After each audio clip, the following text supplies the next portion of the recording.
Hi, everyone. Welcome back to the Pickles and Bacon Show Rewind, where we review movies, TV shows, and music that we've never heard before or that we have seen several times, but you haven't seen any reactions to it.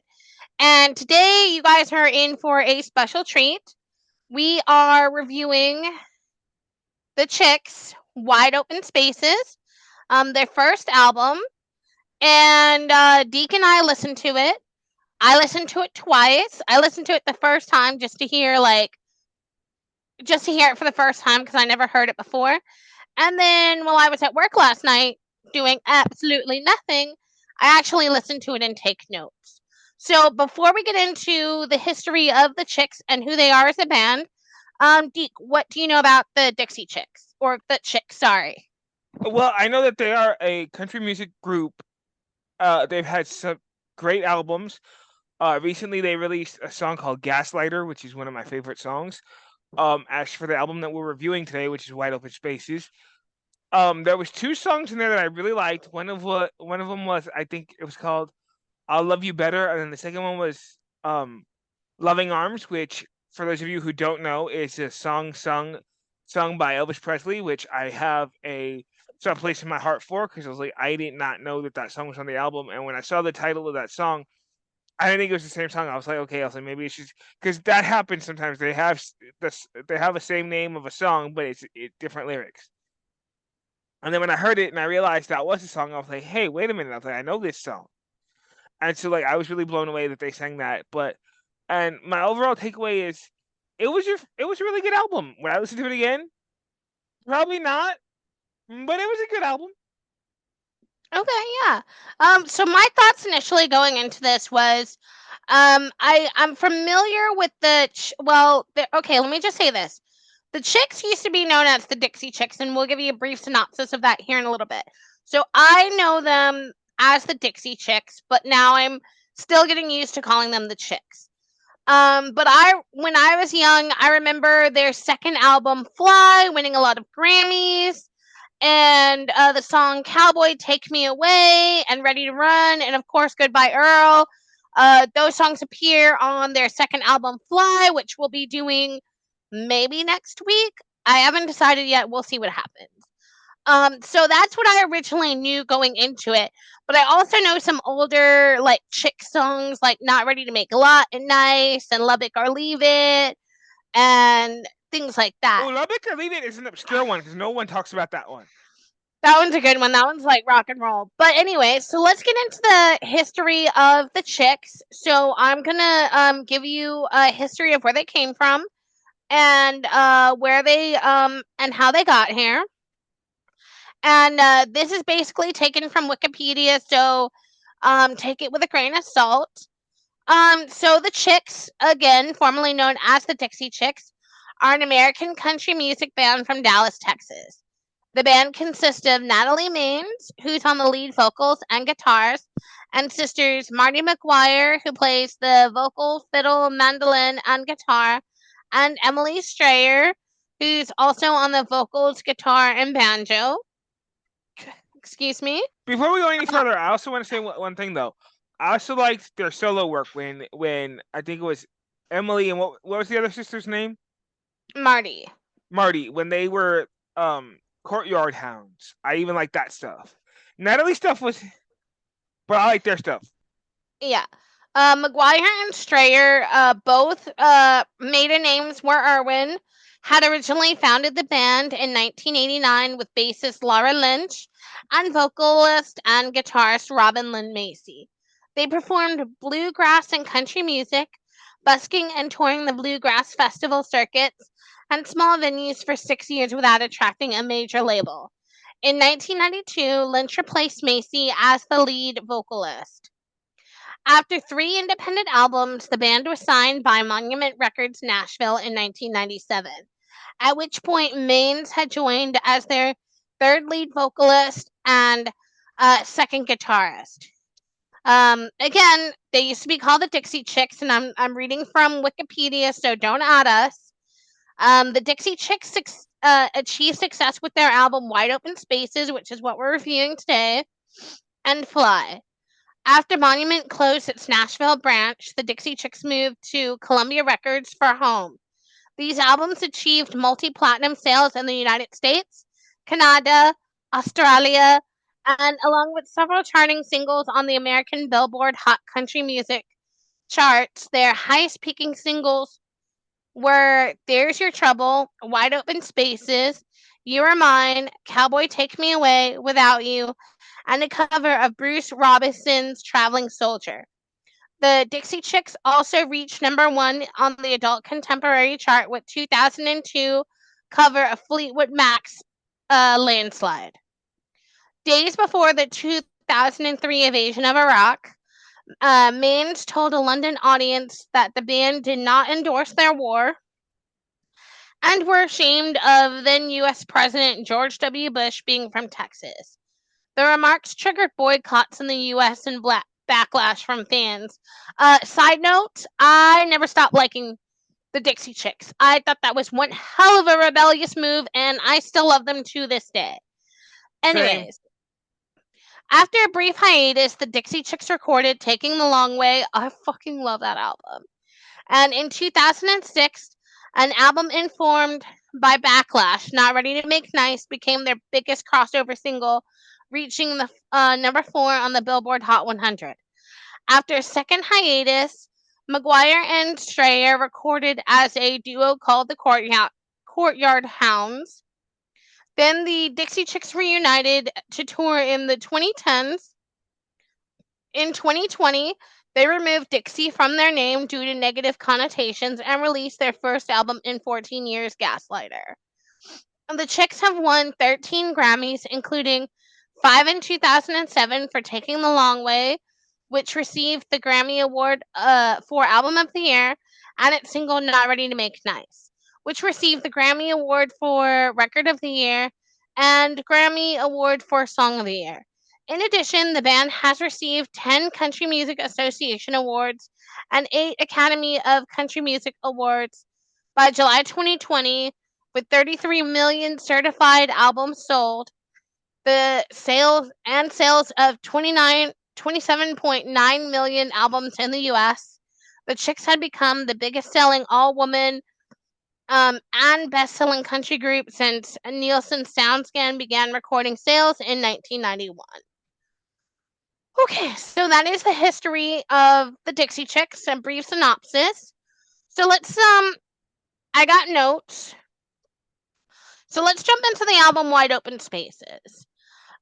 So I think it's important that I tell everyone that I don't know the difference between country music, western music, or bluegrass. And I actually had to look up what the definition of bluegrass is. So if you'll give me just a quick moment so I I can think bluegrass more so uses more banjos than country. hold on a minute. It has like steel guitars and banjos and stuff like that. I think that's what bluegrass is.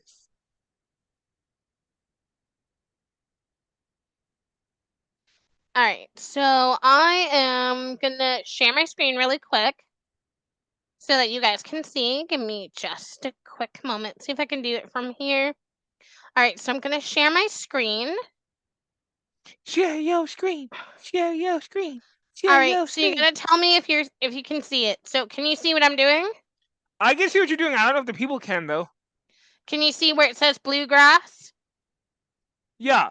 A bluesish green grass that was introduced into North America from Northern Europe. It is widely grown for, for Fodder. fodder, especially in Kentucky and Virginia. I'm just kidding. It's Virginia. And it's also a kind of country music influenced by jazz, blues, and characterized by virtuosic playing of banjos and guitars and high pitched, close harmony vocals. Which, if you know anything about the Dixie Chicks or the Chicks, they have all of that. So the first song on this album, Wide Open Spaces, is called I Can Love You Better. It's Love that written one. by Costas and Pamela Hayes. Now, what I noticed immediately about the song is the song has a nice beat. It's not really fast or slow. It's like even tempered, but Yo, give me a um second. There's somebody at the door. I'll be right back. Okay, so we're gonna just pick up. We're gonna edit that part out, right? well, it's gonna be in there because I can't edit it on this Chromebook. But anyways, so we were at song number one. I Can Love You Better. It is written by Costas and Pamela Hayes. The song has a really nice beat. It's not too fast or slow. One of the things that stood out to me on this song was the line "I can love you better." I can love you better than that, and that's part of the main chorus for the song. Did you like this song? It was one of the better songs on the album. As I said, this one and where'd you go? This one and Love in Arms were the better songs on this album. I'm here. I'm still here. I had to darken the screen for a second. Yeah, it was one of the. You can definitely tell after I looked up the definition of bluegrass. You could definitely tell that this was like a very bluegrass song with the harmonies on it were really like clean. There wasn't a lot of like background noise or anything like that. Um, so moving on, the next. I do have one little critique though. There was, if you listen to, I think it's the last part, the last like 30 seconds of the song. One of them is squeaking a little bit. You can hear it in her voice. Like when you sing, you get a little squeak in your voice and you can hear it. And I don't think it was Natalie. I think it was one of the other ones. I didn't pick up on it, but maybe. I caught it right away. I caught it because when I was listening to it, I was like, okay, I was like, it's not Natalie because her vocals were clean, and I don't think it was Emily. I think it was the other one because I was like, I picked up on it. Like I heard it. Like it was faint, but I heard it. I see. So the next song is Wide Open Spaces. It's written by Sarah Gibson. So at the second listen, there was a part in the backing beat sounded a little like This Kiss by Faith Hill. Do you remember that song from the 90s? Kiss, I felt kiss, like it was kiss, I felt like it kiss. was a little bit modified, but it's like the same backing beat. Which I also noticed that on another song as well that I'll tell you here about.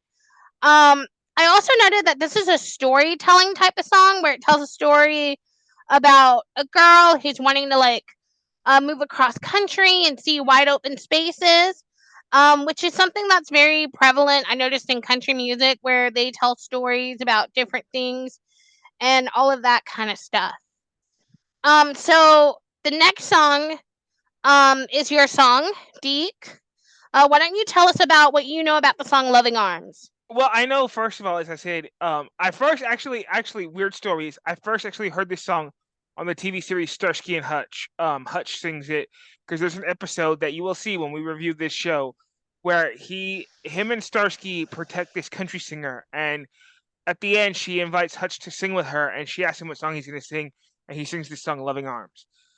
And then I come to find out later that it's on an Elvis album called Good Times, and I absolutely love this song. And it is a beautifully done song. Natalie's voice on this song is very beautiful, and I was just like riveted and blown away when I heard it. I was like, oh my god, I could not believe that. But I know that they're all Elvis fans. Yeah. So, one of the things I noticed here that I noted was, of course, that we have one of our first Elvis covers. And on second listen, I really liked again how you said the vocals were so clean and smooth and velvety. The slow guitar I noticed was really very, very, very prevalent. And then one of the lines that stood out to me was, "I can almost feel your loving arms again." That was towards the end. That's Um, exactly what he says. If you listen to Elvis's, he says the exact same thing. Like she's singing it almost the exact same way he did because he changed the lyrics a little bit. She's singing it the exact same way he did. Yeah, this one was one of the songs that did stand out to me on this record. I'll be honest, you guys, I'm a little bit picky on like the kind of music and TV shows and movies that I'll like and watch and over and over again. Uh, but we'll get into that at the end when we go over our like critiques and like overall of the album. The next thing is the next song is song number 4. There's Your Trouble. This is written by Mark Selby and Tia Sellers. This one was another one that I noticed that was really bluegrass. It has a medium beat. You can hear the main instruments very, very clearly. The drums, the banjo, and the best lines is there's your trouble, keep seeing double with the wrong one. Um, I don't know if this was a standout for me because I thought there were better songs on this album. Um, but as far as like, did you notice anything from this song that you really liked or anything like that? Not really. Hold on a second, y'all. I gotta lower this, but not really. Like that was other than just the song that I mentioned. Like that wasn't really that many that I really thought were like home runs. Other than like I said, than Loving Arms and like what was the other one? Wide Open Spaces. Like those were the two. Those were my two main ones that I really liked. So the next one, number 5, this one would stand out to me. This one is called "You Were Mine." This one is written by sisters. Hold on, where is that? The two sisters, Emily and Marty, and the vocals on this one again are very clean and smooth. This one you can hear the 3-part harmony a lot in this song. The best line that I noticed right away was, "What right does she have to take you away from me?" And this song reminded me of uh so let me say that again. So the line was, what right does she have to take you away from me? Uh you were mine for so long, you were mine. So I also noted that this reminded me of the Patsy Cline song "She's Got You" because I could swear they're mirror images, literally. Oh yeah, Um, and that's how I felt about that. I did notice again the very clean harmonies and how everything seamlessly melded together. This one was a little bit of a slower song, like a ballad. Um, that one, but this one did stand out a lot to me. Excuse me. The next track number 6, "Never Say Die," is written by George Dukas and Retney Foster. This one was not a ballad, but not very fast either. I think this one is more along the lines of the bluegrass kind of I would have called that one more feel. folk music. That's what I would have I called it. Like mean, kind of like a John Denver type thing. Like if y'all have ever heard any John Denver song ever, he had that kind of folk rock to him, and that's basically what that song was. and then I noticed the line, "There's no need for words tonight."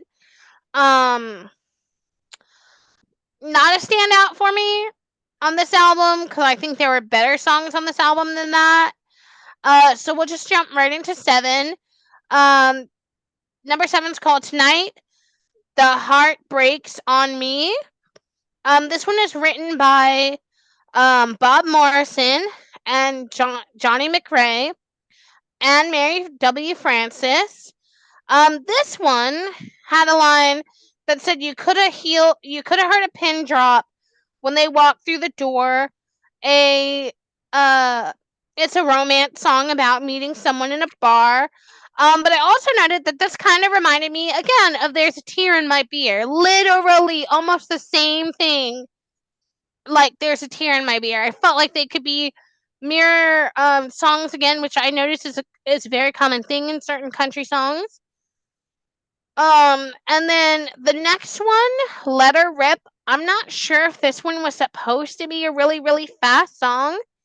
Maybe my calibrations on my Spotify were not to par, but "Let Her Rip" was written by Billy Crane and Sandy Ramos. It's got a faster kind of rocking kind of beat. It kind of reminded me of the song "Who Cares" from, I think it's the self-titled Leanne Rimes song. But it didn't have that fasted like heavy beat. Um, and the line that got me, that made me crack up, she says, "I ain't about to ball and I ain't about to die." When they give her the bad news about them breaking up in this song, which I kind of like. This one did stand out to me, based on those lines alone.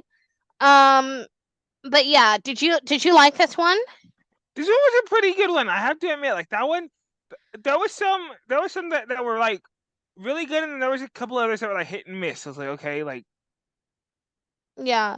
The next one, number 9 was Once You've Loved Somebody. It's written by Bruce Miller, Tom McHugh. This one is a ballad. It's a very country ballad. You can hear the steel guitar or the twang of something in the background. I couldn't quite pick it up if it was the steel guitar or that other thing, but I heard it a lot throughout the song. This one did have a very nice 3-part harmony that I noticed. I didn't pick any lines from that because nothing really stood out to me as far as the best lines from that song. So the next one, song number 11, is "I'll Take Care of You." This one is written by J.D. Southerner. This one's a mainly guitar ballad. You can hear the acoustic guitar playing heavily throughout the song. The first time, the very first line is "Times are hard and rents are high. What can a working girl do but struggle through another day?" Like, same chicks, like literally same. Like everyone's definitely feeling that crunch right now. Um, that one was a standout because I really liked again the story that they were telling with that thing. I'm also noticing that a lot of these songs are written by men, which surprised me. Um, Sorry, I'm just checking my phone. Which surprised me a lot. There wasn't a lot of female writers that other than Marty and Emily. yeah, exactly. Um, And who did you say wrote this one? this one was written by J.D. Southerner. Again, this was a I guitar thought you I ballad. thought you said J.D. Sumner. I was gonna be like he worked with Elvis. No. The next one is "Am I the Only One?" This one is written by Marie McKee. This one is another sort of bluegrass type of song. It's not really an upbeat song or like a ballad. This one though, this one hit me with "I'm smothered by this emptiness." Like, Queen, are you okay? Are you okay? Not that serious. And lastly, the last thing was "Give It Up or Let Me Go." That one Um, was good. I have to admit, I like that this one, one. this one was stood out to me because Bonnie Raitt wrote that song, and the banjo on here was amazing. And you could tell it's definitely different from all the other songs on the album. It definitely has that Bonnie Raitt touch. Um, Well, Bonnie but Raitt's a freaking icon. Bonnie Dispute me if you Raitt, want to. Bonnie Raitt's a freaking icon. she's if you don't know, she sang the song "Something to Talk About" off the "Something to Talk About" album. Um, so yeah. Okay, so that was the review of mainly of most of the songs on this album, Wide Open Spaces. So, Deke, if you had to pick like 3 of the best songs off this album, which songs do you pick that you Well, you know I'm liked? gonna be biased. I have to put Loving Arms first. Uh-huh. Oh yeah, I Yeah. have to be biased in that one. And then I gotta go with um and then the second one I have to say it's this is a tough one, but I will say that it's You Were Mine, which is my second one, and then the last one I have to go with Wide Open Spaces. Mine were Loving Arms, obviously, because I have to agree with you on that one. The second one Which was by the you way, Loving Arms is a tie-in to Elvis because we're gonna be talking about him later on this week. But yeah, just wanted to throw that in. the second one was the You Were Mine, the one that I said it reminded me of the Patsy Cline song She's Got You.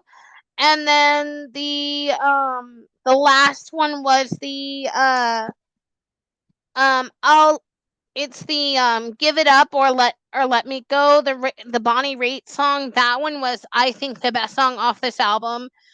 Um my main thing with this album is for what it is and for the time that it came out in like 1998. I mean, it's a good album. Like, it was a really easy listen. would I listen to it again or like actively seek it out? Probably not. Because I think, because again, like I said, I think that Dixie Chicks have way better songs than the songs that appeared on this album. However, if some of these songs came up in a playlist or when I was like browsing through Spotify, I wouldn't necessarily change it. You know what I'm saying? But to actually listen to it again, I mean, I've listened to it twice. I think I'm good for a little while. I feel like some of these albums, like I go through phases where I'm like, I'm not feeling this album right now, but maybe like in 6 months or maybe somewhere down the line, I might be like, oh yeah, this album's really, really good. So that's just the first thing about me. What did you think about this album overall, Deke? Like, do you think this is one of like, would you categorize this as one of the best at this time Dixie Chicks albums? To be honest, no. I mean, it. Don't get me wrong. It's a great album. It truly is. I'm not. I'm not saying that it's not because it truly is a good album. It truly is. Highly recommended. It would not be in my top 10 of country songs from that time, or country albums. Excuse me, from that time. But I do have to. You know what? I'm gonna give it a rating, and this is just my overall rating, and this is fairly the highest one I think that you're gonna get. 6.5 out of 10. I'll take that. Yeah, I could agree with that. And I just want to say that Deke and I are not, how do we say this? We're not country music fans of like modern country. We really like the older stuff, like again, when they were Patsy, the Hank Dixie Chicks, Williams, Patsy Cline, Hank Williams, Johnny Senior, Cash, Hank Senior. Hank Sr., Johnny Cash, Loretta Lynn, Dolly Parton. So we like those older countries.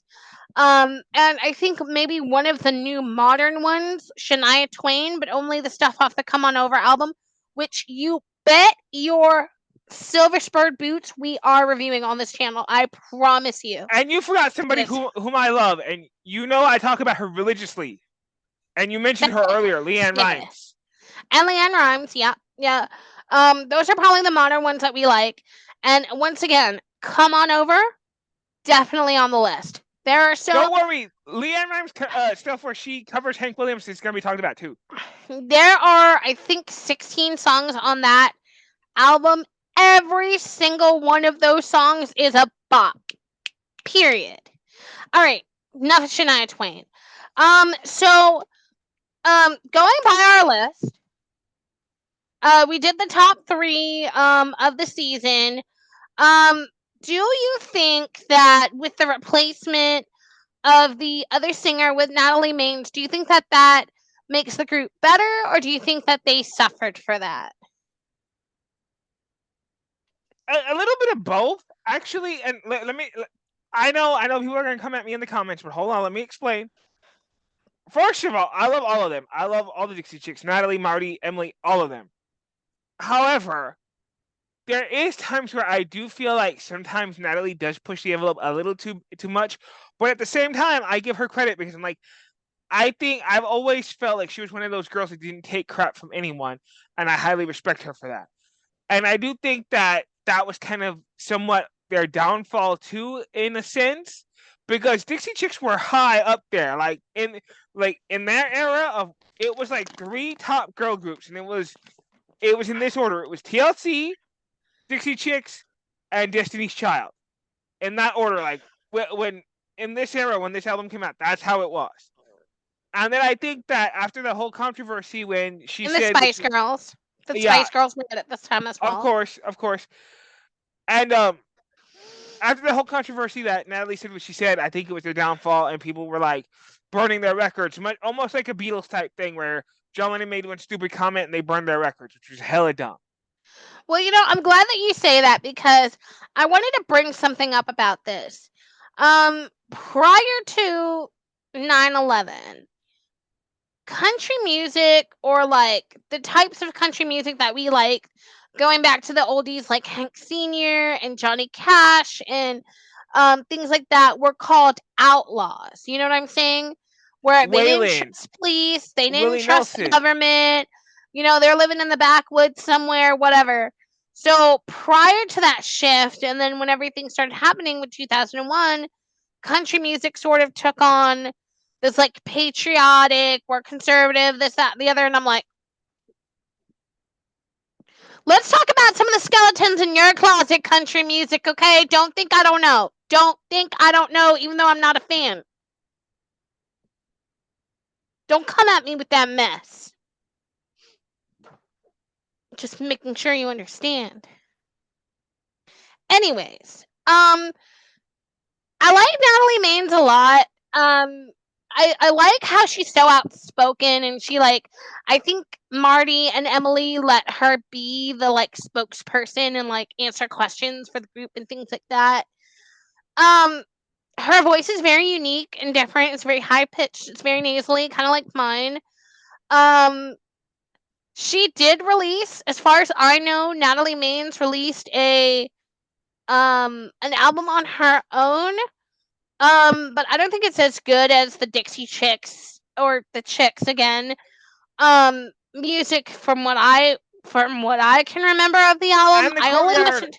the Courtyard Hounds album was good. I loved it. Amelita. Yeah, I only, and I think I only listened to that album one time.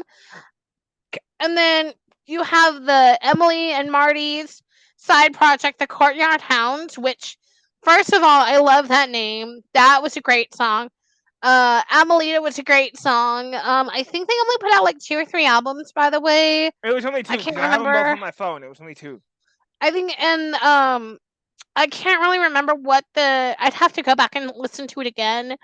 All in all, I think Natalie did change the Dixie Chicks then, as they were known then, to become more successful. I think it also, if I can share my screen one more time, because I do have to share one thing that I found from Wikipedia, that you may not know is Natalie Maines is actually the daughter of a country music uh, guitarist, Lloyd Maines. Give me just a moment. All right, she was born in October of 1974. She left Berklee College of Music, and then she got recruited by the Dixie Chicks. But she's the one that was born and raised in Lubbock to the country music musician and producer Lloyd Maines and Tina Mae Maines, which I thought was interesting.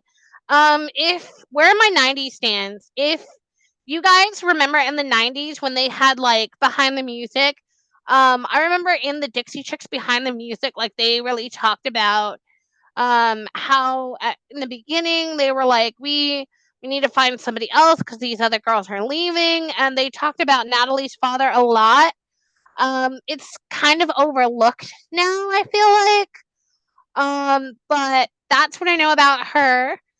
As far as who's the goat of this album, did anybody really stand out for you on this album, like as far as vocals or like instrumentation or anything like that? Well, let me give my credit where credit's due and give them their flowers because they never get their flowers. I want to talk about Emily and Marty first because they never get their flowers. It's always Natalie that gets talked about. So I'm gonna discuss them first. Their banjo playing and guitar playing are magnificent on this album. Their backing vocals, chef's kiss. You know they all have the how can I say this? They all feed off each other so well, almost like a female Bee Gees type thing. Like the Bee Gees have the 3-part harmonies together, where it's like Barry, Maurice, and Robin, or Robin, Maurice, and Barry. In this case, it's Natalie, Marty, and Emily, and the three of them are perfect together. And that blend, the guitars and the banjo, like it's just perfect. Yeah, I really like the way that um there was something else. I'm glad that I mentioned this because there's something else that I noticed a lot on each one of these songs is that I noticed the instrumentation revolved mainly around the 3 girls and the drum set for like what they could play, what they can do.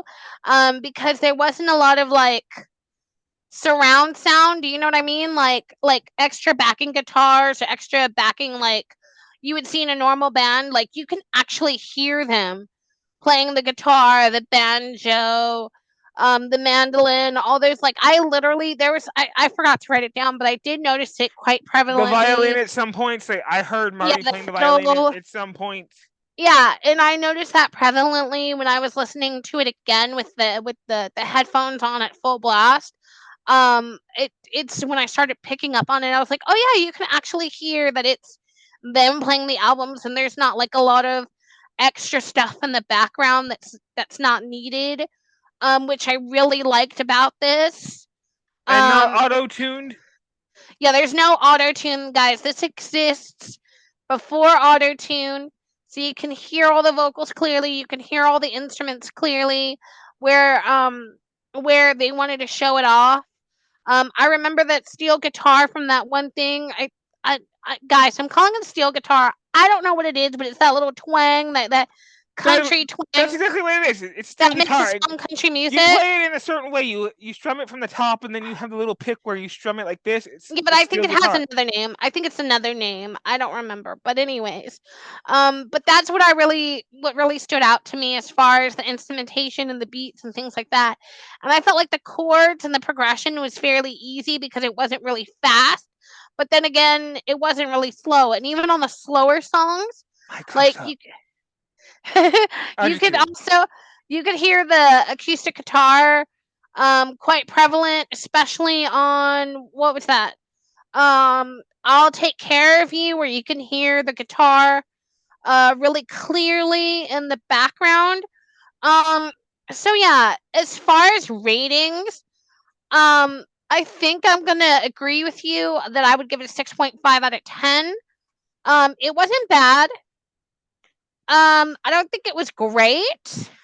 I mean, wasn't bad. I don't think it was the best. Again, I wouldn't actively seek it out, but who knows? Maybe at some time, maybe at some point, I'll grow to like it.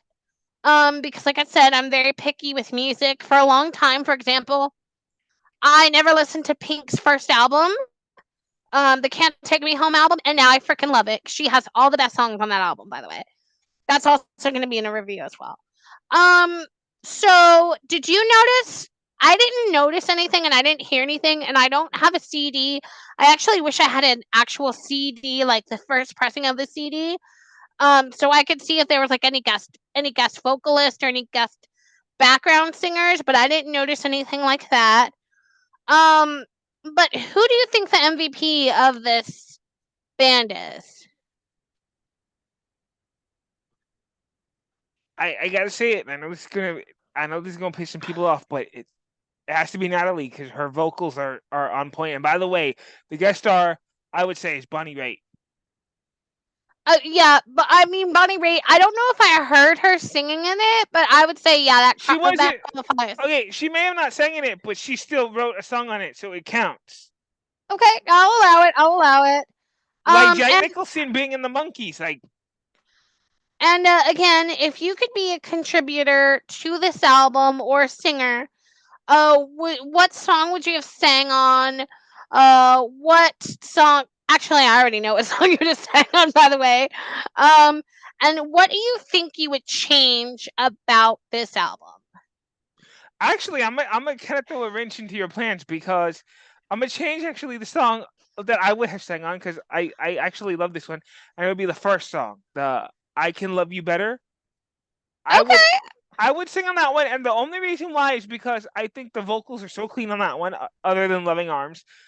Um, and like it's just a really good song, and it was fun and energetic, and I think it was a great way that they opened the album. To be honest with you, Okay, that surprised me. I was really thinking you were gonna say "Loving Arms," but I get it. I like that. That's a solid choice. For me, I think the song that I would contribute the most to would probably be "You Are Mine." Um, this one is written by Emily and Marty, the sisters of the band. The vocals are so smooth and velvety. Like I wouldn't even want to be part of the part harmonies. I'd actually want to be part of the backing band, like maybe playing a guitar or maybe the drums on this because I loved how clean and everything sounded. I loved the lines. What right does she have to take you away from me when for so long you were mine? The perfect song on this album, the best thing. Literally the mirror image of She's Got You. Like literally, if singers could sing the same song but change the lyrics and the thing, it would be this song. And if I'm not mistaken, this is the only one that Emily and Marty wrote, right? If I'm not On mistaken, this album, on this yes. album, yeah, that's what I mean. On this So first album. this was the only song that they sang on. It was probably one of my favorite. The I think the best, the standout one that I really liked, especially with that clean 3-part harmonies. Everything sounds so smooth and like velvety. Like I noticed that Natalie's voice was very like she didn't. It was perfect. Like everybody's voice sounded in sync. So I can't stop raving about it. But I would definitely be on that track playing a backing instrument because I think that was great. I would have also said I'd like to be part of the songwriting process, but honestly, no, because like you can't fuck with perfection. You really can't. So Deacon or Mr. Bacon Sandwich, what do we got coming up? Well, we are going to be reviewing the movie GI Blues as well as the soundtrack. We're also going to be reviewing one of my favorite Elvis gospel albums called "You'll Never Walk Alone," and that will be Yes, on, I think, Friday. Is the anniversary? If I'm not mistaken, I think it's Friday. yes, but tomorrow or later on today, we are going to be reviewing the movie The Trouble with Angels. Um, I scoured all over the internet. I have not seen anybody reacting or reviewing it, so we are going to review it. This is one of those movies where we grew up with as a child, and lots of thoughts and notes are going to go into that. I'm going to get started on that here momentarily. But Mr. Singwich, is there anything that you would like to say in closing? I think I said everything I wanted to say. I will close with saying, I liked it for the most part. I would like to maybe revisit this again some point down the line to see how maybe the opinions and everything have changed and go back on our notes. I think this for sure may be something that we cover again later to see maybe if things have changed or if everything's still the same. Can you agree with that? Yes, and actually, now that I think about it, there is one thing that I do want to say is, since we're going to be having guest stars on the show, I would love to have the chicks on the show because I would love to kind of pick their brain a little bit and kind of find out, what was their thought process going into this album, you know? Yeah, yeah, for sure. So I'm gonna say praise the Lord and pass the ammunition. We need a little bit more of that 12-ounce nutrition. One more helping of what I've been having. I'm taking my turn on the Sin Wagon. That's from the Dixie Chicks album Fly. So I'm gonna leave you with that. It has always been a pleasure assisting you guys today with our wonderful banter and comment. And please remember to comment, like, and share on this video of the Chicks, formerly the Dixie Chicks, Wide Open Spaces. You guys take care of each other. Be nice. And we'll see you all later. Bye. Bye.